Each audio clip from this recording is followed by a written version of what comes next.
जनतेसाठी कुणाशी भेटणारा आपला चॅनल सत्यमुख।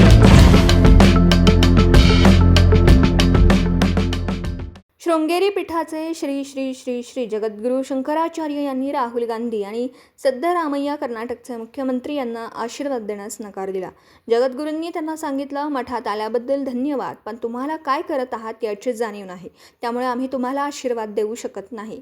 भेटीदरम्यान जगद्गुरूंनी राहुल गांधी आणि सिद्धरामय्या यांना स्पष्ट सांगितले की जर तुम्ही हिंदू धर्माबाबत असहिष्णु असाल तर हिंदू धर्मापासून दूर राहा, पण तुमच्या कृतींमुळे हिंदू धर्मात मतभेद निर्माण करू नका। सरकारने हिंदू मठ आणि मंदिरांच्या व्यवस्थापनाचा ताबा घेतला आहे। एवढेच नव्हे तर मंदिरातील हुंडीतून येणारा पैसा मंदिराच्या पुनर्बांधणीसाठी वापरला जात नाही, तर तो इतर धर्मातील लोकांच्या कल्याणासाठी खर्च केला जातो आहे। हे अस्वीकार्य आहे।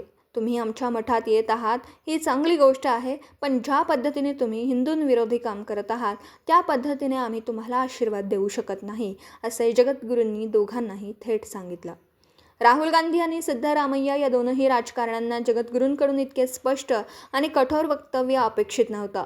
ते दोघेही मोठ्या संकोचाने भेटीतून बाहेर पडले। त्यानंतर जगद्गुरूंची प्रतिक्रिया माध्यमांपर्यंत पोहोचू नये यासाठी चर्चा सुरू झाली।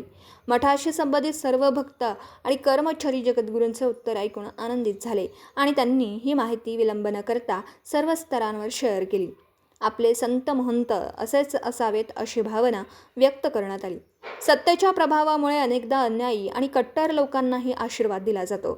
अशा अन्यायी आणि कट्टर लोकांना मंदिरात प्रवेशही देऊ नये असं त्यांनी स्पष्ट सांगितलं। सत्यमुख ज्येष्ठ पत्रकार प्रतिनिधी बाबासाहेब मांगलेकर, इचलकरंजी।